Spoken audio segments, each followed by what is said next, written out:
नमस्कार साथियों, मैं Vikesh Kumar. Daily current affairs में साथियों आप सभी का स्वागत है। देखते हैं साथियों आज के महत्वपूर्ण तथ्यों को। तो फ्लोरोना का पहला मामला किस देश में आया? तो साथियों फ्लोरोना का पहला मामला इजराइल में देखा गया और ये ओमिक्रॉन का यानी कि कोरोना का दूसरा मामला था साथियों। दूसरा वेरिएंट था ओमिक्रॉन। तो ओमिक्रॉन के बाद भी साथियों एक नया मामला देखा गया इजराइल में, फ्लोरोना। ये कोरोना का नया मामला है। तो साथियों देखते हैं अगले प्रश्नों को। Knight Commander of the Order of the British Empire KBE सम्मान किसे मिला? तो साथियों ये भारतीय मूल के ब्रिटिश शिक्षाविद थे अजय कुमार कक्कर, जिन्हें ब्रिटिश के द्वारा Knight Commander of the Order of the British Empire का जो है सम्मान मिला था। अगले प्रश्नों को देखें साथियों। देश की पहली पेपरलेस अदालत किस राज्य में बनी है? तो साथियों भारत का पहला जो है किसी भी राज्य का अदालत बन गया है केरल, जो कि पेपरलेस है।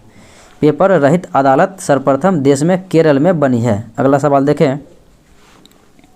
सेमीकंडक्टर मिशन की शुरुआत हाल ही में किस मंत्रालय ने की है? तो साथियों सेमीकंडक्टर मिशन की शुरुआत किया है इलेक्ट्रॉनिक्स एवं IT मंत्रालय के द्वारा, जो कि वर्तमान में इलेक्ट्रॉनिक एवं IT मंत्रालय अश्विनी कुमार वैष्णव। अगले सवालों को देखें।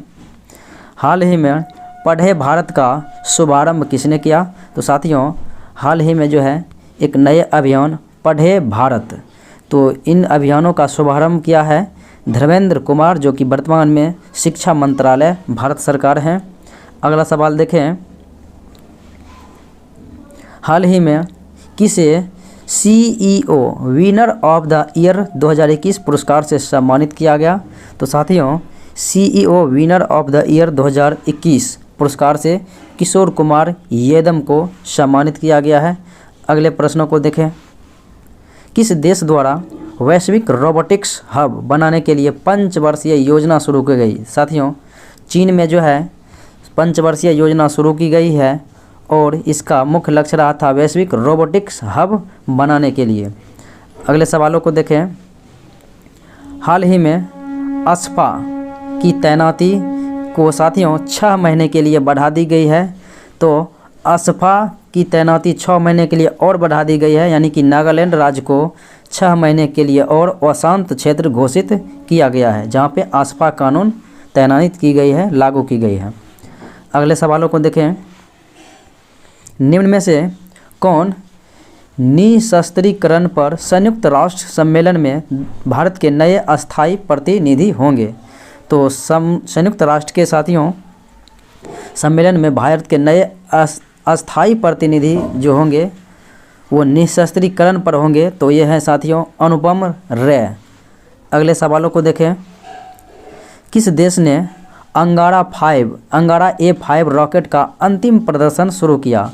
साथियों अंगारा A5 रॉकेट का अंतिम प्रदर्शन शुरू किया है वो देश है रसिया, रूस के द्वारा की गई है। अगला सवाल।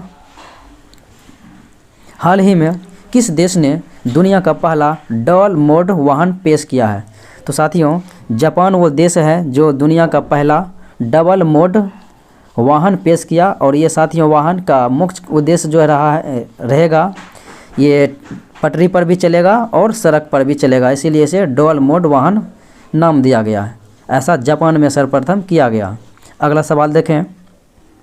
हाल ही में श्यामा प्रसाद मुखर्जी रूर्बन मिशन में कौन सा राज्य शीर्ष पर रहा? साथियों श्यामा प्रसाद मुखर्जी रूर्बन मिशन चलाया गया और इसमें शीर्ष राज्य पर तेलंगाना रहा था।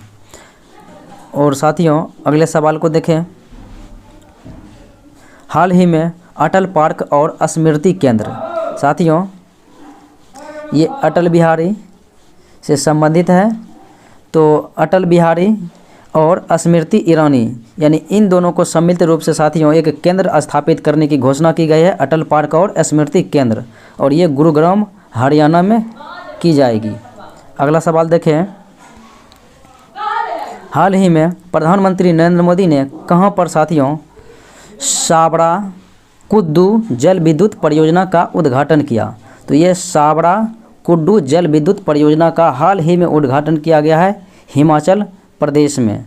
और साथियों इनका उद्देश्य रहेगा हिमाचल प्रदेश के मंडी में 11,000 करोड़ रुपये की जल विद्युत परियोजना से इसका उद्घाटन किया, शिलान्यास किया गया और इसका नाम सावरा जल विद्युत परियोजना है, जिसकी साथियों लक्ष्य रहेगा 111 मेगावाट बिजली उत्पादन से।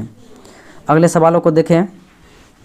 हाल ही में ग्रीन फिक्स डिपॉजिट शुरू करने वाला पहला बैंक का नाम है साथियों, तो ये ग्रीन फिक्स डिपॉजिट शुरू करेगा और ये बैंक है इंडसइंड बैंक। इंडसइंड बैंक। अगला सवाल देखें। तो साथियों ये था आज का मुख्य करंट अफेयर्स का सवाल। अच्छा लगे तो लाइक शेयर सब्सक्राइब जरूर करें। आज इतना ही, अगले वीडियो में मिलते हैं, तब तक के लिए धन्यवाद।